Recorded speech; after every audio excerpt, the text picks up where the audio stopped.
Bismillahirrahmanirrahim. Assalamualaikum warahmatullahi wabarakatuh. Innal hamdalillah nahmaduhu wa nasta'inuhu wa nastaghfiruh wa na'udzu billahi min sururi anfusina wa min sayyiati a'malina. May yahdihillahu fala mudhillalah wa may yudlil fala hadiyalah. Asyhadu an la ilaha illallah wahdahu la syarikalah wa asyhadu anna Muhammadan abduhu wa rasuluh. Kaum muslimin dan muslimat, para pendengar dan pemirsa yang dirahmati Allah Subhanahu wa taala. Alhamdulillah, kita bersyukur dengan limpahan dan nikmat yang diberikan Allah Subhanahu wa taala kepada kita hamba-hambanya. Semoga kita digolongkan senantiasa kepada hamba-hamba yang senantiasa mensyukuri nikmat-nikmat Allah Subhanahu wa taala. Dan dari sekian banyak nikmat tersebut, nikmat kemudahan yang diberikan Allah Subhanahu wa taala kepada kita di siang yang berbahagia ini, kaum muslimin dan muslimat, kita kembali bersua dalam kajian live dan konsultasi syariah bersama guru kita Ustadz Ariful Bahri LCMA Hafidhahullah Ta'ala.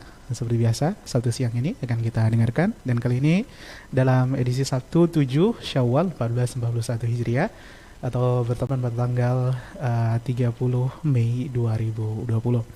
Salawat dan salam kepada kita Muhammad sallallahu alaihi wasallam. Allahumma shalli ala Muhammad wa ala ali Muhammad, kepada keluarga beliau, sahabat beliau, dan orang-orang yang mengikuti sunnah-sunnah beliau hingga yaumul qiyamah. Kaum muslimin dan muslimat, para pendengar radio dan teman-teman media RTVC yang dirahmati Allah Subhanahu wa taala, kita akan sapa Ustadz terlebih dahulu, kaum muslimin dan muslimat, langsung dari kota Nabi Madinah Al Munawwarah. Kita terhubung bersama Ustadz melalui Skype dan kita sapa Ustadz. Assalamualaikum warahmatullahi wabarakatuh, Ustadz. Waalaikumsalam warahmatullahi wabarakatuh. Kaifa haluk, Ustadz? Alhamdulillah bi khair. Wa kaifa halukum? Bi khair, alhamdulillah, Ustadz. Barakallahu fikum atas keluangan waktunya yang diberikan Ustadz. Mudah-mudahan Ustadz senantiasa diberkahi dengan rahmat Allah Subhanahu wa taala. Amin ya rabbal alamin.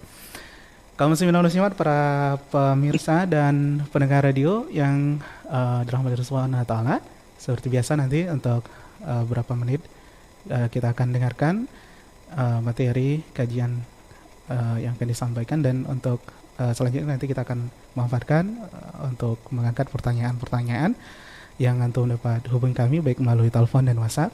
Untuk pendengar radio silakan dicatat nomor di 08117530.000. Ada ulangnya, telepon yang dapat dihubungi nanti di 08117530.000, atau pertanyaan yang dapat dikirimkan melalui pesan singkat dan WhatsApp di 0811755444. Adapun untuk media TV, baik channel YouTube dan Facebook, di layar kaca antum telah tertera nomor yang dapat dihubungi, baik pertanyaan dapat dihubungi dari telepon dan dikirim pesan melalui nomor SMS dan WhatsApp. Baiklah, kita langsung ke Ustadz. Kita persilakan untuk menyampaikan materi siang ini, Ustadz. Tafadhol, Ustadz. Bismillahirrahmanirrahim. Assalamualaikum warahmatullahi wabarakatuh. Alhamdulillahi rabbil alamin. Wassalatu wassalamu ala asyrafil anbiya'i wal mursalin wa ala alihi wa ashabihi wa man tabi'ahum bi ihsanin ila yaumiddin, amma ba'du. Ikhwatal Islam, saudara kaum muslimin, kaum muslimat, rahimani wa rahimakumullah.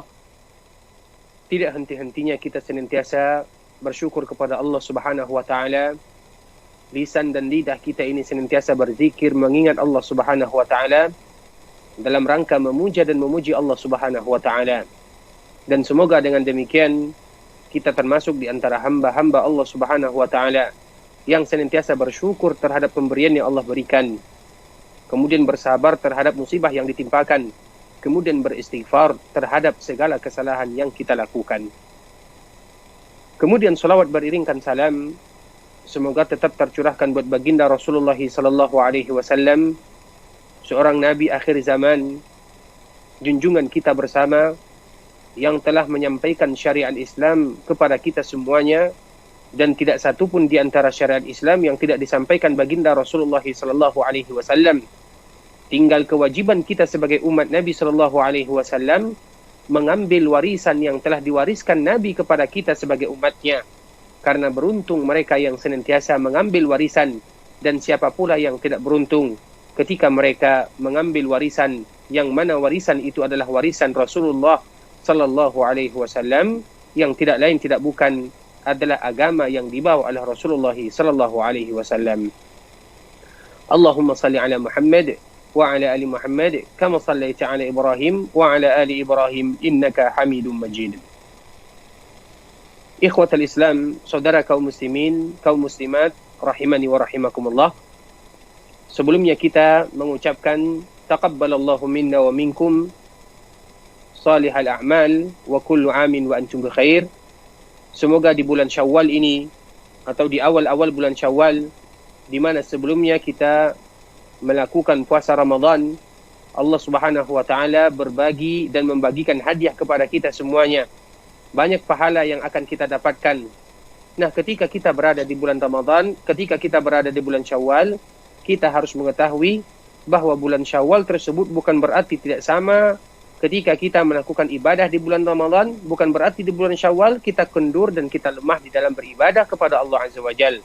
Sehingga di sini perlu kita ingatkan satu sama lain, saling memberikan motivasi di antara kita sesama, bahwa Rabb yang kita ibadati di bulan Ramadan itu jugalah Rabb yang kita ibadati di bulan Syawal dan di bulan-bulan yang lainnya. Karena kita beribadah kepada Allah Subhanahu wa taala sebagaimana yang Allah sebutkan di dalam Al-Qur'an, wa'bud rabbaka hatta ya'tiyakal yaqin. Beribadah kepada Allah Subhanahu wa taala sampai kita dipanggil oleh Allah Subhanahu wa taala, dan kita berharap serta memohon agar kita diwafatkan dalam keadaan beribadah kepada Allah Subhanahu wa taala. Saudara kaum muslimin, kaum muslimat, rahimani wa rahimakumullah. Pada kesempatan yang berbahagia ini, kita mengetahui di antara beberapa yang harus kita lakukan di bulan Syawal, terutama yang kita kenal dengan puasa Syawal.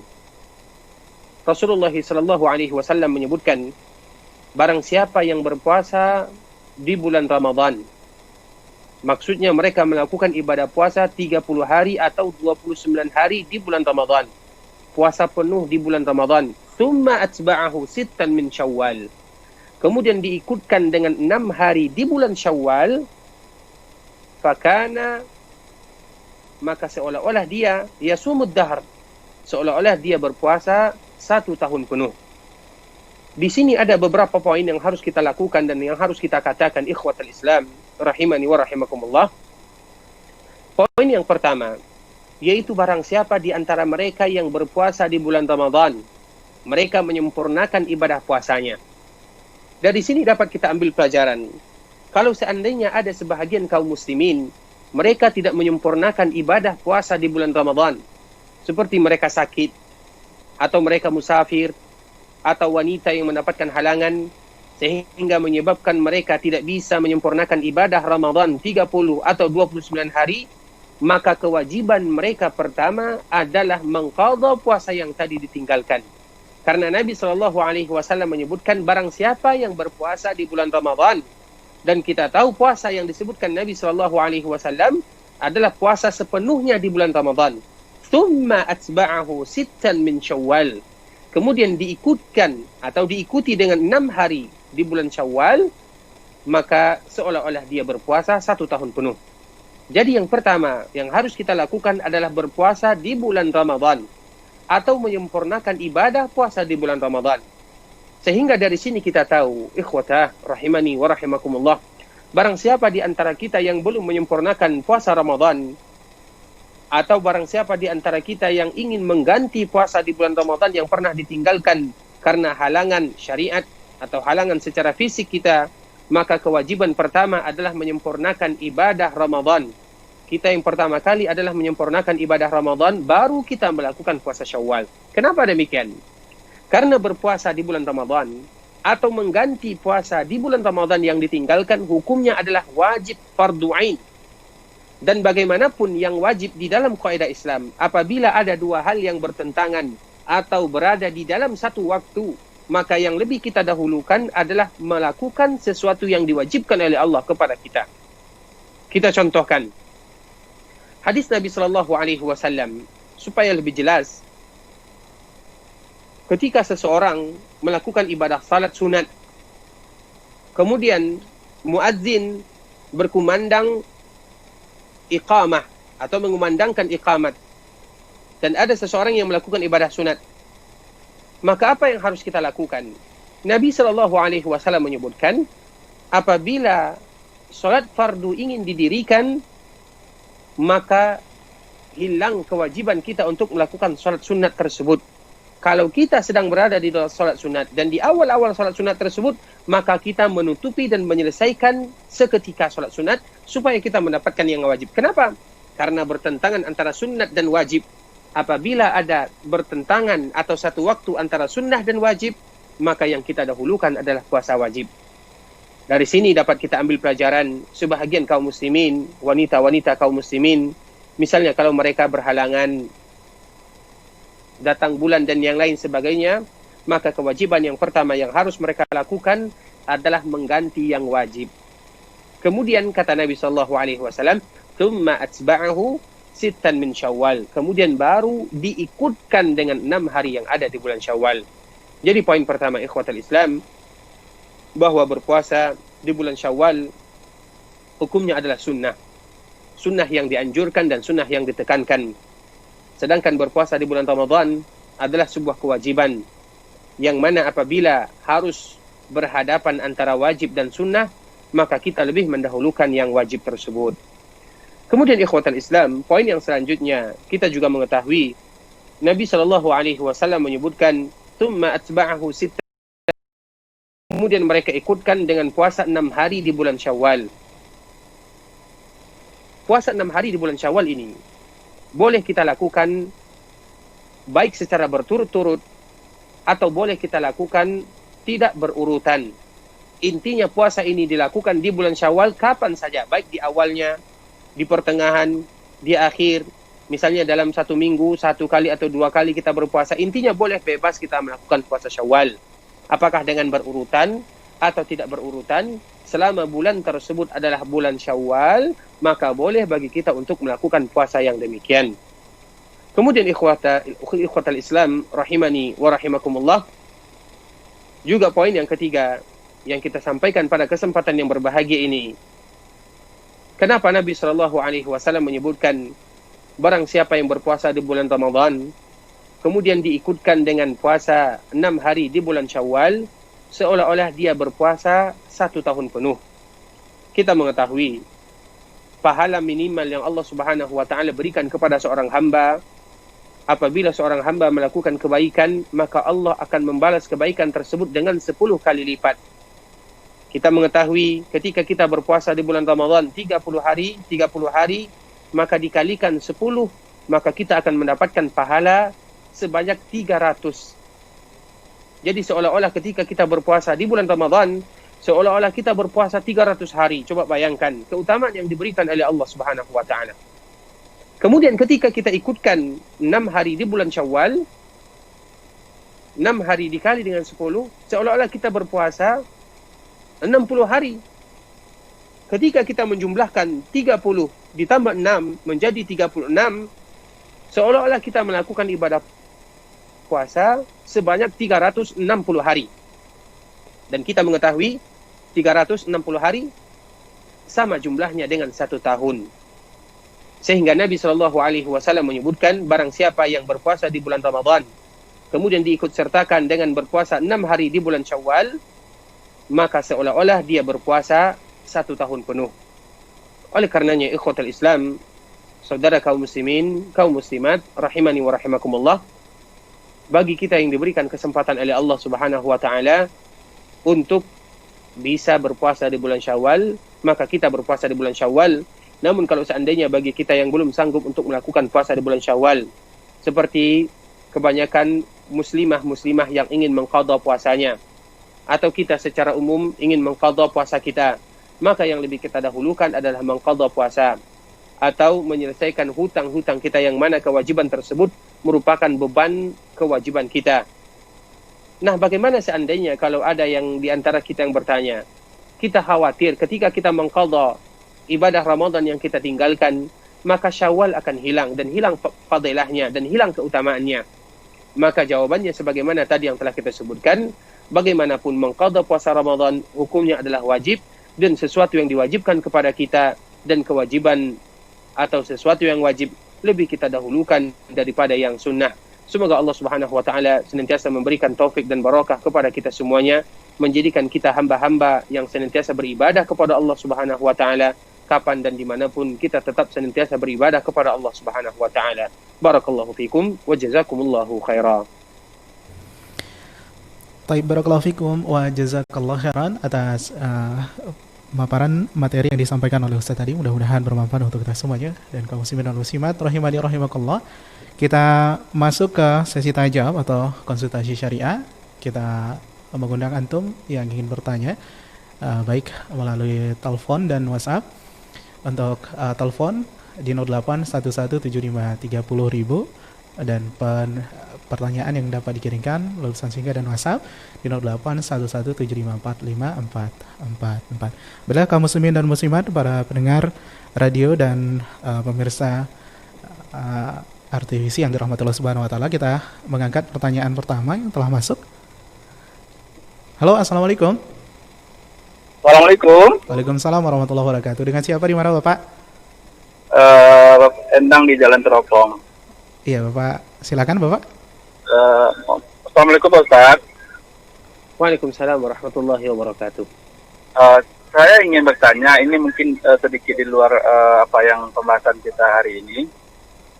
Seperti yang telah kita ketahui bersama, saat ini kan pemerintah sudah mengizinkan untuk sholat di masjid, sudah membuka tempat ibadah gitu kan.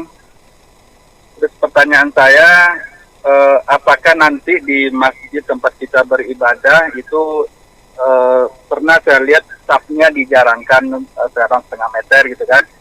Apakah kalau kita mengikuti sholat seperti itu kita terhitung berjamaah, dan kalau sebaliknya kita merapatkan saf, kita melanggar perintah ulil amri kita, karena pemerintah melalui diusahakan di masjid itu menjaga jarak, tetap menjaga protokoler kesehatan di wabah yang kita hadapi ini.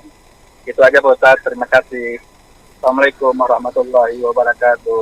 Waalaikumsalam warahmatullahi wabarakatuh. Barakallahu fikum wa jazakumullahu khairan. Sebelumnya kita senantiasa bermohon kepada Allah Subhanahu wa taala agar Allah Subhanahu wa taala memberikan taufik kepada kita semuanya, kemudian mengangkat wabah ini dari kita sehingga kita bisa beraktivitas dan beribadah kepada Allah Subhanahu wa taala sebagaimana semestinya. Pembahasan seperti ini dibahas oleh para ulama, dan banyak para ulama yang mengeluarkan fatwa. Walaupun ada terjadi perbedaan di antara para ulama, ada sebahagian mereka yang menyebutkan bahwa salat yang mereka lakukan tetap salat sah, namun tidak dihitung sebagai salat berjamaah. Namun ada sebahagian yang lain mengatakan bahwa mereka tetap dihitung sebagai salat berjamaah. Dan ini merupakan perbedaan melalui cara pandang ketika mereka melihat dalil-dalil yang mereka pakai, karena kita mengetahui dalil tersebut, dan ini merupakan ijtihad dari para ulama. Kalau seandainya mereka benar, Allah Subhanahu wa taala memberikan kepada mereka 2 pahala. Kalau seandainya mereka salah, Allah berikan kepada mereka 1 pahala. Oleh karenanya, di zaman sekarang ini atau di saat-saat sekarang ini, ketika pemerintahan telah memberikan kepada kita kelonggaran untuk melakukan salat di rumah Allah Subhanahu wa taala sesuai dengan protokol yang telah ditentukan, maka kita mengikuti apa yang telah diarahkan oleh pemerintah tersebut. Dan di antara salah satunya adalah ketika kita ingin melakukan salat di rumah Allah Subhanahu wa taala dengan memakai masker, dengan mencuci tangan, kemudian dengan memakai jarak, ada yang 1 meter, ada yang 2 meter. Dan itu merupakan protokol kesehatan. Walaupun hukum asal dari Nabi SAW tidak boleh kecuali kita merapatkan saf. Namun sebahagian para ulama mengatakan dalam keadaan seperti ini, di mana kaum muslimin ingin melakukan salat berjamaah di rumah Allah Subhanahu wa taala, karena mereka adalah pencinta masjid, susah bagi kita untuk tidak melakukan salat berjamaah di rumah Allah Subhanahu wa taala, rindu rasanya. Nah, ketika dalam keadaan demikian, dalam keadaan untuk menjaga diri, dan kita pun harus melakukan salat berjamaah di rumah Allah Subhanahu wa taala, maka hukum seperti ini dan di saat seperti ini diperbolehkan. Mereka tetap terhitung melakukan salat berjamaah bersama kaum muslimin, dan ini adalah di antara fatwa para ulama. Walaupun kita menyebutkan di muqaddimah tadi, ada sebahagian para ulama yang mereka berbeda pendapat dalam permasalahan seperti ini, namun dengan melihat keadaan, apalagi pemerintah yang telah menentukan. Apabila pemerintah yang telah menyebutkan dan menyebutkan di antara salah satu syarat dan cirinya serta protokol yang harus dijalankan, maka kita harus mengikuti arahan daripada pemerintah tersebut. Tujuannya adalah untuk menjaga jiwa kaum muslimin, sehingga kita bisa tetap salat di rumah Allah Subhanahu wa taala, namun kita juga harus waspada, yaitu dengan mengikuti protokol yang telah ditentukan pemerintah, dan mereka tetap dihitung sebagai yang melakukan ibadah salat berjamaah bersama kaum muslimin. Barakallahu fikum. Baik, barakallahu fiik wa jazakallahu khairan atas jawabannya Ustaz. Mudah-mudahan Bapak yang bertanya juga dapat mendengarkan dengan jelas. Baiklah, kita angkat pertanyaan berikutnya kembali dari telepon di 08117530.000. Halo, Assalamualaikum. Halo. Iya, halo. Assalamualaikum. Baik, bisa dicoba kembali untuk pemirsa atau pendengar yang mencoba menghubungi kita dari telepon. Untuk pertanyaan berikutnya, sebelum kita angkat dari WhatsApp dan SMS. Halo, Assalamualaikum. Assalamualaikum warahmatullahi wabarakatuh. Dengan siapa, di mana Bapak? Dari Darmawi, Pak, Pasaman Barat, Sumatera Barat. Dari Bapak Darmawi di Pasaman Barat, Sumatera Barat, silakan. Ya. Maaf Pak, ini saya mau bertanya di luar tema nih Pak. Baik, silakan Pak. Halo. Assalamualaikum Ustaz. Waalaikumsalam warahmatullahi wabarakatuh. Halo. Halo. Ya, silakan Pak, pertanyaan langsung. Assalamualaikum Ustaz. Waalaikumsalam warahmatullahi wabarakatuh. Silakan Pak, Halo. langsung pertanyaannya. Ya, ini Pak. Bolehkah zakat seorang anak untuk melunasi hutang orang tuanya Ustaz? Itu aja Ustaz. Assalamualaikum warahmatullahi wabarakatuh. Baik. Assalamualaikum warahmatullahi Waalaikumsalam warahmatullahi wabarakatuh. Barakallahu fikum wa jazakumullahu khairan. Kita mengetahui tidak boleh seorang anak memberikan zakat kepada orang tuanya. Kalau seandainya orang tuanya memiliki hutang, maka kewajiban seluruh anaknya atau anak-anaknya untuk melunasi hutang orang tua. Dan ini merupakan di antara bentuk bakti seorang anak tersebut kepada orang tuanya. Kita mengetahui betapa banyak perjuangan orang tua, ayah dan ibu ketika membesarkan kita, ketika memberikan kepada kita pendidikan, sehingga wajar Nabi SAW menyebutkan kamu dan hartamu milik orang tuamu. Jadi tidak ada katanya yang namanya zakat untuk orang tua. Untuk orang tua itu adalah harta yang kita miliki. Karena tidak boleh bagi kita memberikan zakat. Zakat apapun, zakat fitrah, zakat harta, dan yang lain sebagainya, tidak boleh kita berikan kepada orang tua. Karena orang tua adalah tanggung jawab anaknya. Dan kita sebagai seorang anak, harta kita adalah milik orang tua kita.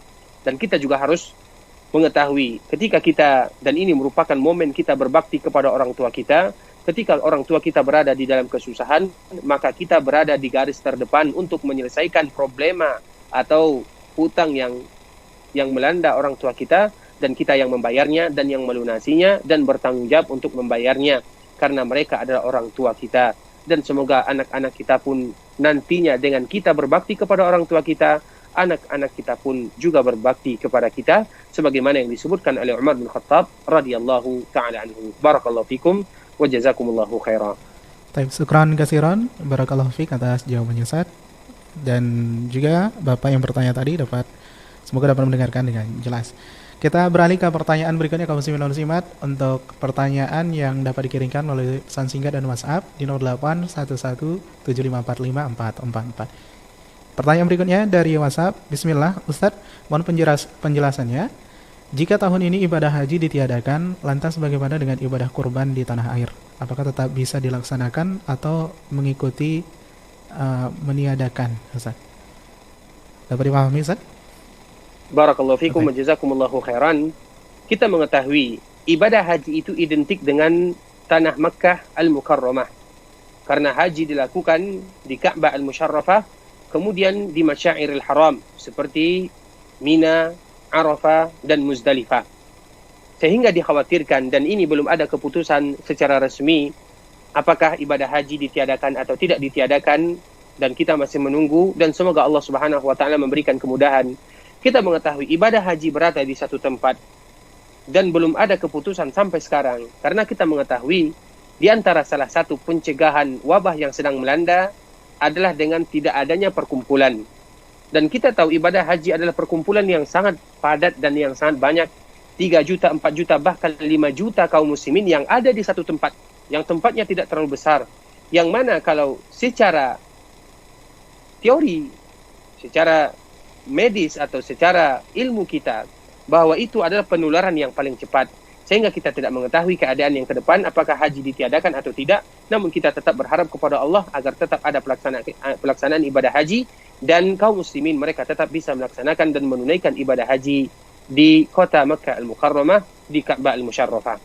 Kemudian, sedangkan ibadah kurban, itu hubungannya dengan daerah masing-masing. Haji ditiadakan, bukan berarti gugur kewajiban ibadah kurban. Atau bukan berarti gugur kewajiban puasa di bulan Arafah atau di hari Arafah. Puasa di hari Arafah tetap dilakukan. Hari raya seandainya diizinkan oleh pemerintah setempat, maka tetap dilakukan hari raya Idul Adha.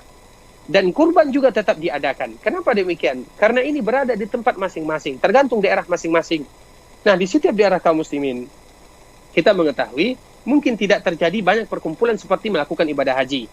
Sedangkan ibadah kurban tidak sama dengan ibadah haji. Hanya saja, walaupun gugur untuk sementara kewajiban haji untuk kaum muslimin, mungkin ada sebagian kaum muslimin tetap melakukan ibadah haji. Dan hari itu, tanggal 8, 9, 10, 11, 12, 13 Zulhijjah tetap dinamakan dengan bulan-bulan haji. Dan kita tetap puasa di hari Arafah. Dan kita tetap melakukan hari raya. Dan kita tetap berkorban karena namanya adalah Idul Adha. Semoga Allah Subhanahu wa taala mempermudah urusan kita semuanya, dan semoga kita bertemu dengan hari raya berikutnya dalam keadaan wabah sudah diangkat oleh Allah Subhanahu wa taala. Barakallahu fikum. Baik, syukran kasiran, jazakallah khairan atas jawabannya Ustaz. Kita angkat pertanyaan berikutnya dari WhatsApp kembali. Ustaz, mohon penjelasannya. Saat kita sudah niat untuk melaksanakan salat tahajud dan kemudian tertidur, apakah salat tahajud kita bisa dilaksanakan di siang harinya, Ustaz? Kemudian apakah boleh berzikir dengan menggunakan tasbih, Ustaz? Barakallahu fikum wa jazakumullahu khairan. Ketika kita sudah berniat melakukan salat tahajud, ternyata kita tertidur, apakah boleh diganti di siang hari atau tidak? Kita mengetahui Nabi SAW, kalau seandainya Nabi SAW sangat lelah dan letih dan tidak bisa bangun di malam hari karena kelelahan dan keletihan, maka Nabi SAW mengganti solat malam yang biasa Nabi lakukan di siang hari. Dan kita mengetahui rakaat yang dilakukan Nabi SAW ada 11 rakaat dan ada 13 rakaat. Namun kalau seandainya kita mengganti di siang hari, dan ini perbedaan solat malam dan solat siang, maka kita tidak sama melakukan dengan yang demikian. Kita lakukan misalnya 2, 4, 6, 8, 10, 12, 14. Tidak seperti yang kita lakukan di malam hari. Kemudian juga kita mengetahui solat malam dan diantaranya adalah solat tahajud yang ditutup dengan witir. Biasanya ada kunut witirnya. Namun kalau seandainya kita mengganti di siang hari, maka tidak ada kunutnya. Jadi itu dua inilah perbedaan. Kalau seandainya kita terbiasa melakukan solat malam, kemudian kita ingin mengganti di siang hari karena ada uzur di malam tersebut. Kemudian pertanyaan yang kedua, bolehkah kita menggunakan tasbih untuk berzikir kepada Allah Subhanahu wa taala? Yang pertama yang harus kita ketahui, Nabi SAW dikala dia berzikir, para sahabat menyebutkan ya'qidu biyamini. Nabi SAW menggunakan tangannya di dalam berzikir. Ya'qid itu bisa dengan hitungan 1, 2, subhanallah, alhamdulillah, wa la ilaha illallah, wallahu akbar. Itu namanya ya'qid. Biyamini disebutkan dengan tangan kanannya. Sehingga kita mengetahui kita berzikir dengan tangan kanan. Ini merupakan hukum asal. Kemudian poin yang kedua, kita juga harus mengetahui ketika kita berzikir dengan tangan kita ini, maka seolah-olah kita melakukan kebaikan yang sangat banyak. Bukankah tangan kita ini akan bersaksi di hadapan Allah Subhanahu wa taala dengan apa yang kita lakukan? Tidakkah kita suka ketika tangan kita ini yang kita jadikan dia untuk berzikir kepada Allah, dia bersaksi di hadapan Allah bahwa kita memanfaatkan untuk beribadah kepada Allah Subhanahu wa taala? Jadi itu poin yang harus kita pahami, sehingga dengan demikian kita berusaha sekuat mungkin untuk berzikir menggunakan anggota badan kita, apalagi dalam masalah menghitung. Kemudian ikhwatul Islam, kalau seandainya poin yang ketiga menggunakan tasbih, kita tahu memang ada sebahagian para ulama yang membolehkan. Namun harus kita lihat dalam ketika kita menggunakan tasbih, siapa di antara kita yang mengatakan dia akan bisa ikhlas beribadah kepada Allah Subhanahu wa taala? Karena di situ syaitan akan bermain. Orang akan mengatakan, oh Masya Allah, orang ini adalah ahli ibadah, dia senantiasa berzikir kepada Allah Subhanahu wa taala, dia senantiasa membawa tasbih kemana-mana. Jadi seolah-olah kita harus berusaha sekuat mungkin untuk menyembunyikan amal. Bukankah itu yang dilakukan dan diperintahkan Nabi Shallallahu Alaihi Wasallam? Barang siapa di antara kalian yang bisa menyembunyikan amal, sembunyikan. Dan di antaranya adalah berzikir kepada Allah. Ketika kita memakai tasbih, dilihat oleh orang lain, orang akan mengatakan, Masya Allah, fulan senantiasa berzikir kepada Allah. Siapa di antara kita yang bisa menjaga keikhlasan? Bukan keikhlasan tersebut sesuatu ibadah yang sangat sulit, level para ulama saja. Dan di antaranya adalah Imam Sufyan rahimahullahu ta'ala. Dia mengatakan, Imam Sufyan Ats-Tsauri rahimahullahu ta'ala, ma najitu syai'an asyaddu min niyyah. Sesuatu yang paling sulit aku obati adalah masalah niat. Nah, sehingga ketika kita menyembunyikan amal, itu lebih identik untuk diterima oleh Allah Subhanahu wa ta'ala. Bukan berarti ketika kita menampakkan amalan tersebut tidak diterima oleh Allah, bukan demikian. Namun siapa di antara kita yang menjamin? Sehingga Nabi menyebutkan, kalau seandainya kalian bisa menyembunyikan amalan, sembunyikan. Selagi amalan tersebut adalah amalan yang bisa disembunyikan. Kemudian ikhwatul Islam, di antara para ulama, mereka membolehkan, terutama bagi mereka yang ada sifat was-wasnya, yang tidak bisa menghitung dan tidak mungkin lagi menghitung, sehingga mereka memerlukan alat hitung ketika mereka berzikir, dan itu adalah sebagian keringanan bagi mereka yang was-was. Kalau seandainya kita diberikan kesehatan oleh Allah, ingatan yang kuat, maka kita kembalikan kepada hukum asal, sebagaimana Nabi Shallallahu Alaihi Wasallam, yaitu berzikir dengan tangannya. Apalagi zikir yang kita lakukan, kita lihat zikir sebagaimana hadis-hadis Nabi Shallallahu Alaihi Wasallam, yang paling banyak zikir itu adalah 100. Dan kita sebagai manusia yang normal masih bisa menghitung 100.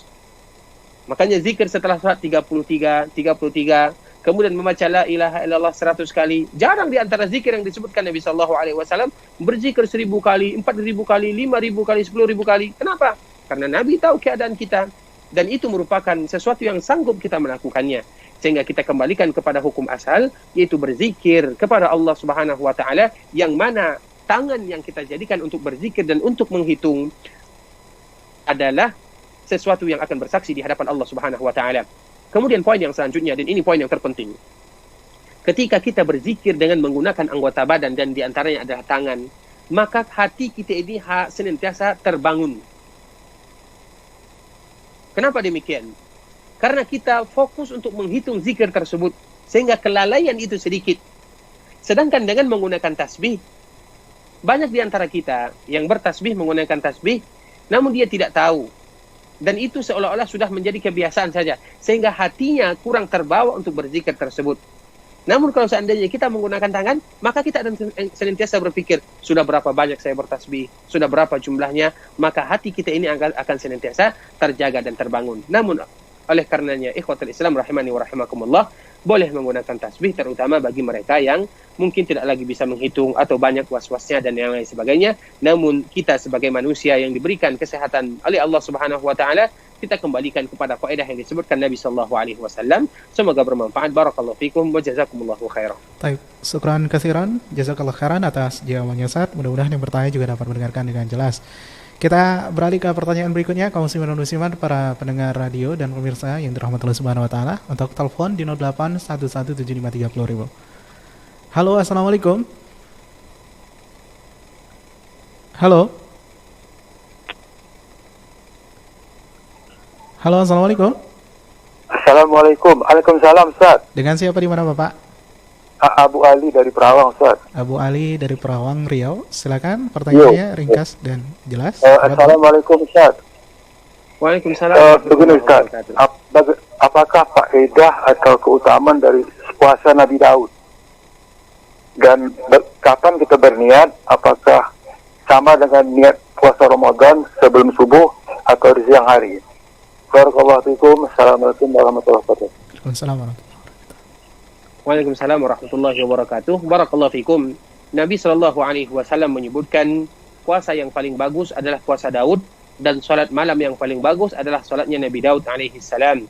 Dan ini merupakan di antara keutamaan Nabi Daud alaihi salam dan keutamaan kita sebagai umat Rasulullah sallallahu alaihi wasallam, di mana ajaran para nabi dan para rasul secara umum adalah agama Islam, yang mana banyak di antara syariat mereka yang sama dengan syariat-syariat sebelumnya, dan di antaranya adalah puasa yang dilakukan oleh Nabi Daud dan salat yang dilakukan oleh Nabi Daud. Sedangkan puasa yang dilakukan oleh Nabi Daud adalah 1 hari berpuasa, 1 hari berbuka, dan ini bagi mereka yang sanggup untuk melakukannya. Kenapa Nabi SAW mengatakan dan melakukan yang demikian dan menganjurkan sahabat melakukan yang demikian? Karena kita mengetahui banyak di antara para sahabat yang mereka semangat untuk berpuasa. Bahkan ada di antara mereka yang tidak berbuka sama sekali. Maksudnya berpuasa terus, berpuasa. Sehingga Nabi SAW menganjurkan dan memberikan solusi. Kalau seandainya Allah memberikan dan membukakan pintu kekuatan untuk berpuasa kepada kalian, maka puasa yang paling bagus adalah puasa Nabi Daud. 1 hari berbuka, 1 hari berpuasa, 1 hari berbuka, 1 hari berpuasa. Kemudian poin yang kedua, kita mengetahui puasa ini hukumnya adalah sunnah. Yang mana hikmahnya? Karena semakin sering kita berpuasa akan memberikan kekuatan terhadap diri kita ini.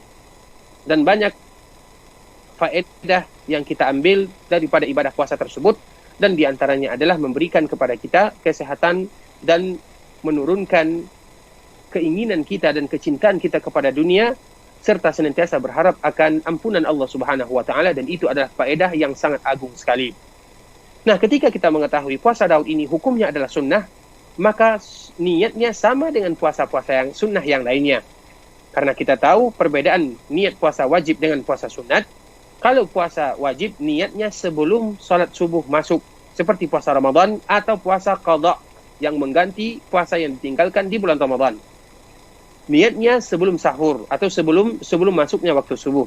Sedangkan puasa sunat diperbolehkan niatnya walaupun kita sudah sholat subuh, kemudian kita ingin berniat untuk melakukan puasa, bahkan sampai di waktu duha pun, kalau seandainya kita baru berniat di saat itu, maka juga boleh dilakukan. Jadi puasa Daud itu sama hukumnya dengan puasa sunat yang lainnya, dan niatnya juga sama dengan niat puasa sunat yang lainnya, boleh setelah subuh, namun lebih baik untuk sebelum kita memulai puasa tersebut. Barakallahu fikum.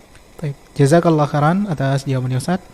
Kita angkat pertanyaan berikutnya dari telepon kembali di 08117530.000. Halo, assalamualaikum. Waalaikumsalam. Dengan siapa, di mana Ibu? Halo. Halo, assalamualaikum. Baik, bisa dicoba kembali untuk Anda yang telah mencoba. Sepertinya ada gangguan jaringan sedikit. Di 08117530.000 untuk telepon.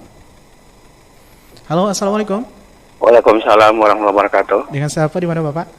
Dengan Pak Amin di Bangkinang, Riau. Dengan Bapak Amin di Kabupaten di Bangkinang, silakan. Assalamualaikum Ustaz. Waalaikumsalam warahmatullahi wabarakatuh. Iya, kemarin kami di bulan Ramadan kita sholat tarawih di rumah, kemudian tadarus di rumah. Tapi rumah-rumah di sekitar kita atau kami di sini ada yang sebagian rumahnya tidak menjaga kebersihan. Ya, air limbahnya mengalir ke rumah, ke bagian-bagian perkarangan rumah kita. Mau ditegur juga, mereka takut juga, tersinggung. Udah diberitahu Pak RT tidak ada tindakannya. Nah, bagaimana? Apakah Allah memaafkan itu? Mudah-mudahan begitu, Ustaz ya. Tadarus sholat tarawih di rumah yang lingkup.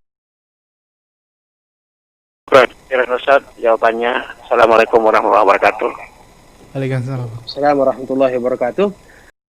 Barakallahu fikum wa jazakumullahu khairan. Semoga Allah Subhanahu wa taala senantiasa memberikan keberkahan taufik kepada kita semuanya, dan memberikan kepada kita lingkungan tetangga yang kita sama-sama beribadah kepada Allah Subhanahu wa taala, dan di antara ibadah tersebut adalah merawat lingkungan kita dan menjaga kebersihan, karena Nabi kita yang mulia sallallahu alaihi wasallam menyebutkan at-tahuru syatrul iman, karena menjaga kebersihan tersebut adalah sebahagian daripada iman. At-tahuru syatrul iman.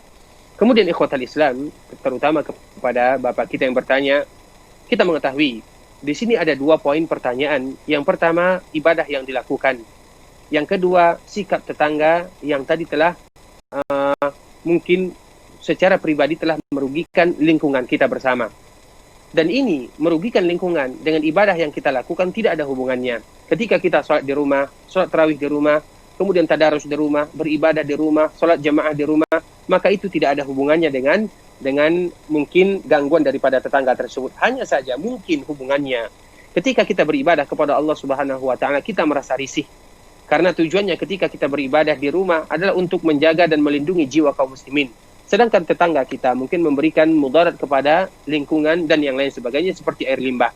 Oleh karenanya, ada beberapa poin yang mungkin kita bisa melakukannya dan ini tidak ada hubungannya dengan ibadah. Ini hubungannya bagaimana kita dengan tetangga.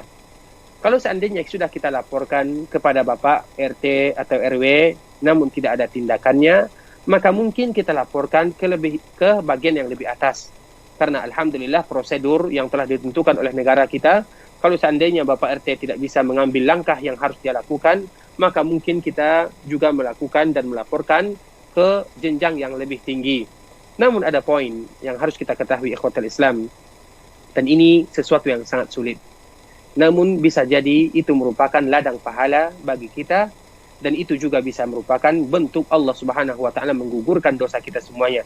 Ini sulit dilakukan, namun sangat bermanfaat bagi hati kita dan juga bagi masa depan kita, terutama di surga Allah Subhanahu wa taala. Kenapa demikian? Dan ini pernah kejadian yang mungkin pernah kita sampaikan. Dulu ada dua orang bertetangga, yang satunya tinggal di bawah, yang satunya tinggal di atas. Seperti flat-flat dan perumahan susun. Kemudian yang tinggal di bawah ini ternyata dia adalah orang Islam. Yang tinggal di atas adalah orang Yahudi. Yang mana bekas air, dan kita mengetahui air apa yang turun dari atas tersebut atau dari lantai atas ini senantiasa turun ke bawah. Namun apa yang dilakukan seorang muslim ini atau tetangga yang berada di bawah ini, dia sabar. Dia bersihkan, dia sabar. Berapa lama dia sabar? 11 tahun. 11 tahun dia sabar. Kemudian akhirnya tetangga yang ada di atas ini, orang Yahudi ini, dia pernah bertamu ke rumah tetangganya yang ada di bawah. Ketika dia bertamu, dia melihat ternyata ada air, mungkin sama kita ibaratkan dengan air limbah dan air yang semisalnya. Maka dia mengatakan, ini air dari mana? Dia mengatakan, air dari rumahmu. 11 tahun lamanya. Apa yang terjadi ikhwatul Islam? Dari keadaan dan akhlak mulia dia ini, maka teman dan tetangga tersebut masuk ke dalam Islam. Melihat bagaimana muamalah seorang tetangga dengan tetangga yang lainnya. Namun itu sesuatu yang berat. Tapi bisa dilakukan bagi mereka yang memiliki keimanan yang kuat. Terutama ketika Allah memberikan kepada kita kelebihan harta, mungkin bisa kita minta pertolongan kepada orang lain, memberikan upah kepada orang lain untuk membersihkan. Sampai kapan? Sampai Allah memberikan kemudahan kepada kita. Karena bisa jadi dengan yang demikian hati kita akan tenang. Kemudian itu adalah di antara bentuk, bisa jadi dengan perkara seperti ini Allah mudahkan seluruh urusan kita, dan semoga Allah Subhanahu wa taala memudahkan urusan kita. Barakallahu fikum. Nah, syukran katsiran, jazakallahu khairan atas jawabannya Ustaz. Mudah-mudahan yang bertanya juga dapat mendengarkan dengan jelas. Kita beralih ke pertanyaan berikutnya, dan kali ini dari WhatsApp dan pesan singkat. Bismillah, Ustadz, bagaimana sikap kita selaku orang tua jika sekolah dibuka kembali? Dengan new normal diterapkan pemerintah di saat wabah sekarang ini, Ustadz. Sementara kita khawatir dengan nyawa anak kita jika masuk sekolah berpotensi terinfeksi virus corona, Ustadz. Barakallahu fikum wa jazakumullahu khairan. Sebelumnya kita senantiasa meminta pertolongan kepada Allah Subhanahu wa taala dengan membaca zikir pagi dan sore, dan juga mengajarkan kepada anak-anak kita untuk senantiasa berzikir dan minta perlindungan kepada Allah Subhanahu wa taala agar Allah hindarkan kita dari wabah yang sedang melanda. Kita mengetahui dan kita lebih tahu tentang keadaan kita dan keluarga kita serta anak kita. Kalau seandainya kita khawatir terhadap kesehatan anak kita, karena ada sebagian anak yang mereka mungkin imunnya tidak terlalu kuat, dan orang tua lebih mengetahui tentang keadaan anaknya. Ada sebagian anak yang mereka Masya Allah Tabarakar Rahman, diberikan kekuatan lebih oleh Allah Subhanahu wa taala, imun yang kuat. Misalnya tidak gampang sakit, sedangkan yang sebagian yang lain mungkin mudah sakit dan mudah tertular dan yang lain sebagainya. Nah, kita lihat dan kita kembalikan kepada orang tua tersebut bagaimana keadaan anaknya. Kalau seandainya anaknya tersebut adalah anak yang mungkin imunnya tidak terlalu kuat, maka sementara waktu kita minta izin di pihak sekolah untuk tidak menyekolahkannya karena keadaan anak kita, bukan karena kita tidak ikut ingin menyekolahkan anak kita. Namun kalau seandainya anak kita tersebut kuat dan kita melakukan segala sesuatu cara, kehati-hatian pakai masker, kemudian pakai pembersih tangan dan yang lain sebagainya, maka kita tetap mungkin menyuruh mereka melakukan kegiatan-kegiatan seperti sekolah tersebut, dan itu semua dikembalikan kepada keadaan keluarga kita dan keadaan anak kita, dan semoga Allah menjaga kita semuanya, memberikan keberkahan terhadap harta dan anak-anak kita serta keluarga kita. Barakallahu fikum. Barakallahu fiik wa jazakallahu khairan atas jawabannya, Ustaz. Selanjutnya dari WhatsApp kembali. Bismillah. Ustaz, pertanyaan ini sudah lama membuat saya penasaran dan takut. Bagaimana hukumnya membawa kendaraan tanpa memiliki SIM, Ustaz? Di sini kasusnya Ana tidak memiliki SIM karena proses pembuatannya itu sendiri yang cenderung dipersulit. Sehingga pada akhirnya pihak kepolisian itu sendiri menyuruh saya untuk membayarnya, sedangkan saya tidak ingin seperti itu. Namun Ana merasa sudah mampu membawa kendaraan dengan baik dan benar sehingga tidak membahayakan pengendara yang lainnya, Ustaz. Terima kasih atas jawabannya. Barakallahu fikum wa jazakumullahu khairan. Dalam keadaan seperti ini, ikuti arahan dan aba-aba daripada pemerintah kita. Dan ini dikembalikan kepada undang-undang yang ada di suatu daerah. Dan alhamdulillah dalam masalah membawa kendaraan, semua peraturan negara sama. Tidak boleh membawa kendaraan kecuali memiliki surat izin membawa kendaraan tersebut. Sehingga kita dianjurkan untuk memiliki surat izin tersebut. Walaupun kita menganggap kita bisa melakukannya, namun sebagai rakyat yang taat kepada pemerintah, terutama ketika mereka menghimbau kita untuk tidak membawa kendaraan kecuali ada surat izinnya dan surat-surat yang lainnya, maka kita mengikuti arahan dan aba-aba daripada pemerintah tersebut. Barakallahu fikum. Nah, barakallahu fiik wa jazakallahu khairan. Kembali, syukran kasiran atas jawaban Ustaz. Kita beralih ke pertanyaan berikutnya. Silakan kaum muslimin dan muslimat, para pendengar radio dan pemirsa yang dirahmati Allah Subhanahu wa taala, untuk telepon di 08117530.000. Halo, assalamualaikum. Assalamualaikum warahmatullahi wabarakatuh. Dengan siapa di mana, Bapak? Dengan Abu Zafran di Rumbai. Abu Zafran di Rumbai, silakan. Iya, mau nanya Ustaz tentang ini.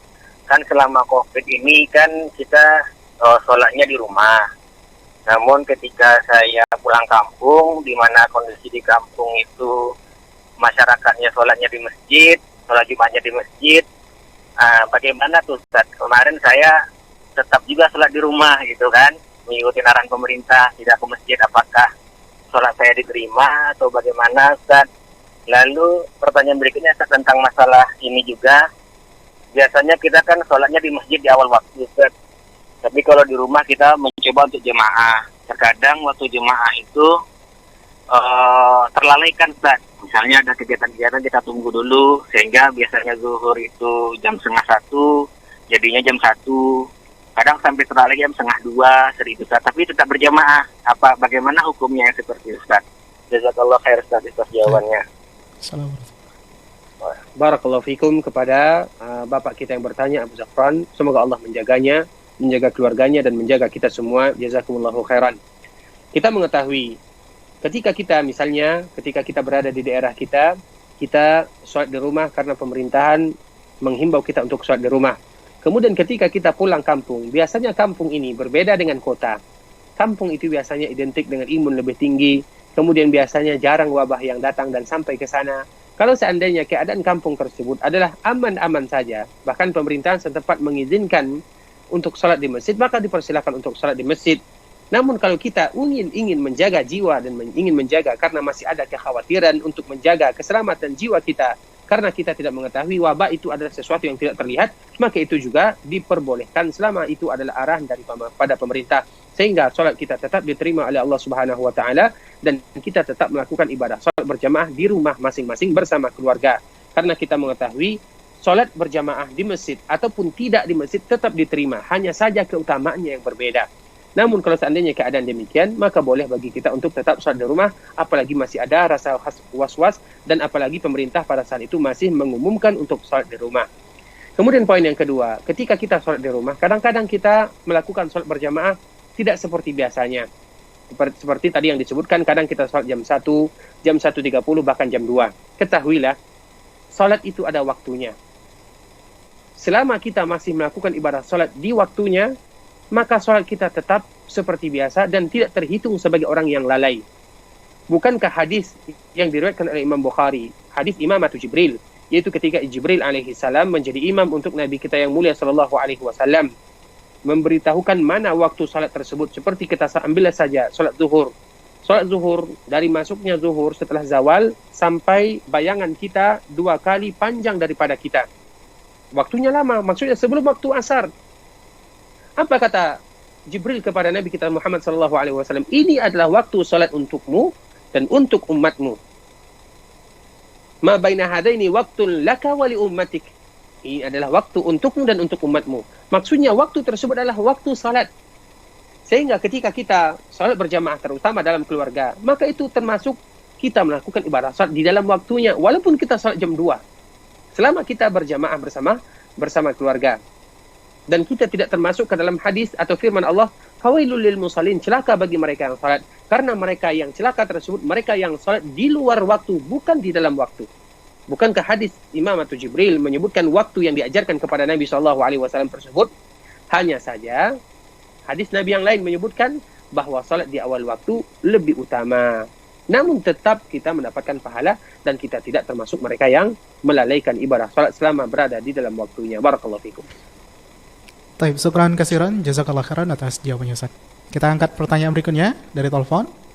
Taib. Di 08117530.000, silakan untuk Anda yang ingin mencoba bertanya secara langsung kepada Ustaz. Kami buka di 08117530.000. Halo, assalamualaikum. Halo, assalamualaikum. Halo. Baik. Silakan dicoba untuk penelpon berikutnya di 08117530.000. Halo, assalamualaikum. Waalaikumsalam. Dengan siapa di mana Bapak? Budi di Lampung. Dengan Bapak Rudi ya? Budi. Dengan Bapak Budi di Lampung, silakan. Silakan Pak. Ya, saya mau tanya masalah sholawat ini Pak. Ya, silakan. Silakan Pak, agar fokus di telepon saja Bapak, agar tidak lama pertanyaannya, karena di televisinya dia lagi. Tentang sholawat Pak. Sholawat Nabi dengan sholawat Jibril itu apakah beda gitu loh Pak? Sholawat Nabi. Taib. Barakallahu fikum wa jazakumullahu khairan. Pertanyaannya adalah sholawat Nabi dengan sholawat Jibril apakah beda atau tidak? Kita mengetahui sholawat itu diambil dari kata-kata salah, as-salah atau sholawat, yang mana artinya adalah doa. Karena kita mengetahui salat itu atau sholawat itu artinya berdoa. Allah Subhanahu wa taala menyebutkan innallaha wa malaikatahu yusalluna 'alan nabi. Sesungguhnya Allah dan para malaikatnya berselawat kepada Nabi. Jadi Allah dan malaikat berselawat kepada Nabi. Bagaimana cara Allah berselawat kepada Nabi? Allah berselawat kepada Nabi sallallahu alaihi wasallam yaitu dengan memuji dan menyanjung Nabi sallallahu alaihi wasallam. Sebagaimana yang Allah sebutkan, wa rafa'na laka dzikrak, Allah angkat nama Nabi. Itu bentuk Allah berselawat. Disebutkan oleh Abu Aliyah rahimahullahu taala. Kemudian selawat malaikat. Bagaimana malaikat berselawat kepada Rasulullah sallallahu alaihi wasallam? Yaitu mereka mendoakan Nabi kita Muhammad sallallahu alaihi wasallam. Para malaikat senantiasa berdoa kepada Allah untuk Nabi kita yang mulia sallallahu alaihi wasallam. Itu selawat para malaikat. Nah, sedangkan kita sebagai umat Nabi sallallahu alaihi wasallam, ketika Allah mengatakan Allah dan para malaikatnya berselawat kepada Nabi, baru Allah memerintahkan kepada kita, ya ayyuhalladzina amanu sallu alaihi. Hai orang-orang yang beriman, berselawatlah kalian kepada Nabi, kemudian melakukan salam kepada Nabi. Dan kita juga tahu, selawat kita kepada Rasulullah sallallahu alaihi wasallam adalah bentuk doa kita kepada baginda yang mulia sallallahu alaihi wasallam. Kemudian digabungkan dengan salam. Selawat artinya doa, salam artinya menyebutkan dan mengucapkan keselamatan. Dan dua hal ini hal yang tidak bisa dipisahkan ketika kita berselawat kepada baginda Nabi sallallahu alaihi wasallam. Jadi selawat Jibril dan selawat kita kepada Nabi. Karena selawat Nabi maksudnya kita berselawat kepada Nabi. Dan Nabi sallallahu alaihi wasallam tidak berselawat kepada dirinya. Dan ini merupakan bentuk kemuliaan untuk Rasulullah sallallahu alaihi wasallam. Sehingga sebagaimana tadi yang kita sebutkan, ini bentuk selawat Allah, ini maknanya. Selawat Nabi ini maknanya, dan selawat kita kepada Nabi sallallahu alaihi wasallam ini maknanya. Barakallahu fikum. Taib, barakallahu fiik wa jazakumullahu khairan atas jawabannya Ustaz. Nah, tanpa terasa kita telah di penghujung kebersamaan kita untuk pertemuan kali ini Ustaz. Dan Fanzidan untuk baca pertanyaan yang belum sempat kita ajukan. Dan kita mohon sedikit ikhtitam Ustaz di pertemuan kali ini. Tafadhal Ustaz. Barakallahu fikum wa jazakumullahu khairan ikhwatal Islam, saudara kaum muslimin, kaum muslimat, rahimani wa rahimakumullah. Semoga Allah Subhanahu wa taala senantiasa memberikan kepada kita kekuatan, kesehatan, kesabaran, ketabahan di dalam beribadah kepada Allah Subhanahu wa taala, di dalam menghadapi musibah yang melanda dan wabah yang sedang melanda kita semuanya. Hanya doa yang bisa kita aturkan buat Allah Subhanahu wa taala, karena tidak ada sesuatu pun yang mustahil bagi Allah Subhanahu wa taala. Kemudian kita hendaklah senantiasa sama-sama saling memberikan semangat, kekuatan, saling memberikan motivasi satu sama lainnya, karena itu adalah kita dan tugas kita sebagai manusia. Tidaklah kita manusia dinamakan manusia kecuali karena kita sering lupa, sehingga butuh penyemangat, butuh yang mengingatkan untuk tetap istiqamah dan beribadah kepada Allah Subhanahu wa taala, terutama selepas kita melakukan ibadah Ramadan, kita tetap sama-sama memberikan semangat motivasi untuk beribadah kepada Allah, dan harapan kita semuanya adalah sebagaimana yang disebutkan di dalam sebuah doa, ya Allah, barang siapa di antara kami yang Engkau berikan umur panjang, panjangkan umur kami dalam keadaan beriman, dan barang siapa di antara kami yang Engkau ambil nyawanya, Engkau cabut nyawanya, maka wafatkan kami dalam keadaan Islam, beribadah kepada Allah Subhanahu wa taala. Kita bermohon kepada Allah Subhanahu wa taala agar Allah mengabulkan, menerima segala ibadah kita dan mengabulkan seluruh permintaan kita. Barakallahu fikum wa jazakumullahu khairan. Yang benar datangnya dari Allah Subhanahu wa taala, yang salah datangnya dari diri kami pribadi karena kebodohan kami, karena kurangnya ilmu yang kami miliki, dan kita minta ampun kepada Allah Subhanahu wa taala. Kita tutup dengan membaca doa kafaratul majlis. Subhanakallahumma wa bihamdika asyhadu an la ilaha illa anta astaghfiruka wa atubu ilaik. Assalamualaikum warahmatullahi wabarakatuh. Waalaikumsalam warahmatullahi wabarakatuh. Demikian kaum muslimin dan muslimat, para pendengar radio dan pemirsa yang dirahmati Allah Subhanahu wa taala. Jazakumullah khairan atas pertanyaan-pertanyaan yang telah dikirimkan, baik melalui telepon yang telah dihubungi dan SMS dan WhatsApp yang telah dikirimi. Mudah-mudahan mewakili pertanyaan-pertanyaan teman-teman atau kaum muslimin dan muslimat yang belum sempat terjawab. Semoga di minggu yang akan datang diberikan kemudahan oleh Allah Subhanahu wa taala untuk dapat kita ikuti kembali program konsultasi syariah dan kajian yang disampaikan oleh guru kita Ustadz Ariful Bahri LCMA Fidahullah taala.